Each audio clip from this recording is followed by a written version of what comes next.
segno di un grande sindaco che ha realizzato un sogno per tutti i veneti. È tua, ufficiale. Grazie! Anche perché manca là, no? Vedi che manca? La manca. Il sindaco realizza per me un sogno, espugna la roccaforte della sinistra, ma soprattutto una grande occasione, perché Padova in mano al sindaco Bitonci sarà l'occasione per dimostrare che cos'è la buona amministrazione. Io dico che esiste l'asse dei Veneti, della buona amministrazione, che è quella che portiamo nelle nostre città, nella nostra regione. Lo abbiamo dimostrato in un momento di difficoltà, continueremo ovviamente su questa strada, ovviamente portando ai Veneti i risultati. Voglio ricordare anche quanto si è fatto di positivo in questi 4 anni. La coalizione di centrodestra a Bitonci aveva Bitonci come sindaco, ha candidato sindaco a Padova. Il centrodestra che succederà adesso tra un anno verso le regionali? Il centrodestra in regione si è dimostrato assolutamente solidale e rispettoso dei programmi con i quali ci siamo impegnati con i veneti. Dico che è fondamentale appunto che ci sia questa aggregazione, ma anche è fondamentale ricordare che poi le idee camminano sulle gambe degli uomini e quindi ci vogliono uomini che sappiano correre e correre bene. Lei corre bene? E io sono un podista.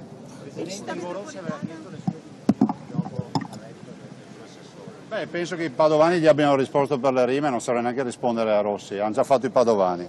E la città metropolitana un progetto da archiviare?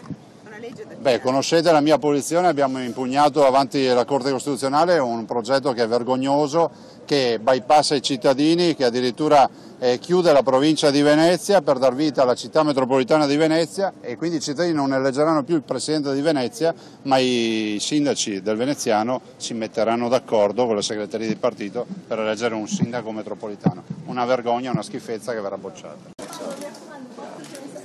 Massimo, buon lavoro. Grazie mille.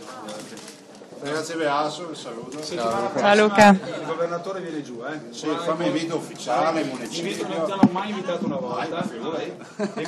Ma viene giù nel senso vieni in Parlamento con noi due? No, avevano il Parlamento di Padova. Il Parlamento padovano. Avevano paura che prendesse le misure molto. Allora la prima giunta che facciamo la facciamo ufficialmente con il governatore del Veneto. Anche perché metteremo in piedi questo asse su richieste di contributi. È vero, città metropolitana la facciamo noi. No, città metropolitana come no, la vera. Ecco quella vera. Ciao ragazzi, ciao. Ciao Luca, buon lavoro e a presto. Ci andiamo a mangiare un po' di queste cose. Ciao. Aspetta in giunta. Grazie. Ciao. Buon lavoro ragazzi, mi raccomando i titoli. Domani non avete scuse, non avevo capito. Siamo i lepeniani. Lui ha vinto, vi è chiaro che ha vinto.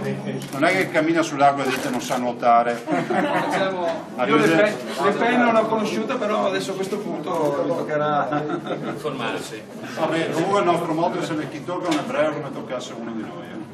Che non che sia dubbi sull'antisemitismo. Ciao, grazie.